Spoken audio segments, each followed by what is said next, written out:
is Jordan Thorne. I'm the editorial content manager at Leaders In. We're here at Vienna's BioEurope Spring 2019. I'm joined here by Carola Schropp, the founder of EBD. Thank you so much for joining me today. My pleasure. So I wanted to just maybe first start off hearing about your personal journey into this role, this leadership position. You know, funny you should say that, because I kind of felt, I have been feeling that I've been thrown into this leadership role. I've never even looked at myself as a leader. I have looked at myself as a team player, and I think that's really the secret to success. In the end, it's not about you. It's about empowering other people. That's a great answer. And do you feel that being a leader in the biotech industry differs from other industries? Do you have to lead in a different way in order to be successful? I feel in general that in order to lead, to be a true leader, you have to empower other people. It's not about you. However, this industry is different in that people have to collaborate. So you can collaborate with people that you know so much better than if you meet for the first time. So the whole idea of partnering is for people to meet each other and to build relationships that then, once they get to the point that they are entering a partnership, the partnership will be successful. I've read a lot of research around mentorship and how there's quite a lack of executive level mentorship happening. Do you want to talk a little bit about if you think mentorship is an important value for leaders and growing leaders to have? The answer is definitely. A mentor should be a person that believes in you and because of that will help you. There is something to be said for experience, although I did not believe it when I was 20 years old. Thought it was highly overrated, but now I have a better understanding of life as we know it, and mentorship is very important.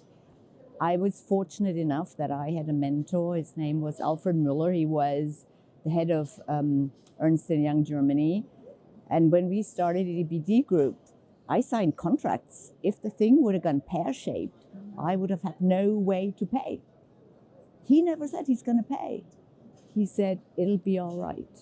We will make it happen. I knew he was going to pay, but he never said it. And so he believed in me. He believed that I can do it. So he also helped me by introducing me to high-level people. So is that how you would sort of attribute to maybe why you started getting interested in these types of roles, because you had more experience with these kinds of people? Yes. I mean, basically, we did it differently from other people. So in the past, or even now, a lot of events are organized by so-called event organizers. They are not content people. They don't know the industry. Yeah. I have thought it very important that everybody has, at EBD, knows somebody here. Initially they said, I don't know what to talk about these people. I don't know what a monoclonal antibody is. I said, don't. People don't want to talk about their work all the time. Just talk to people. And this, I believe, is part of the secret of EBD, of the success. Why did we become market leaders? Because everybody had relationships with people. People come here and they feel, it's family. When, initially there were people, let's say from Asia, people who'd never been here and stood alone in the corner, and we would approach them and talk to them and make them feel welcome. This industry is unique in that people help each other. It's not a cutthroat place. It is in the end game, once marketing and sales take over. But in the development process, pharma companies, they're really helping the biotech companies, and for free, just because they can. Yeah. I have been privy of the situation. I've been part of it when pharma people told biotechs, hey, I'm going to connect you with my clinical officer. They can give you advice on how you structure your clinical data and who can help you. So that, in my book, is very unique. And together we have created value. We have been the connectors.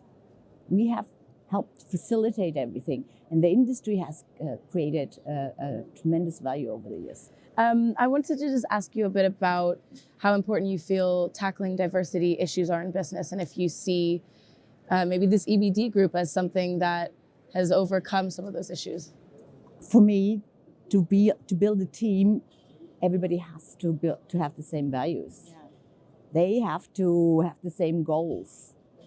But in every color and creed, you have people that have the same goals. It's being part of this team that makes things happen, that really puts everybody else in front of themselves. So do you have a personal leadership philosophy that you like to lead by? I would say do unto others as you want to have done unto you. So basically treat the people you work with, your team, as well as your clients, or in this case attendees, like you want to be treated. For instance, I was at a conference once and I was starving half to death. So I said, never again, you know. So here, there's food all day long. There is indeed. Yeah, so there's, things like that. Small things make people feel important, so that I wanted to sit down. At other conferences, there's nowhere to sit. So we made sure there are seats everywhere.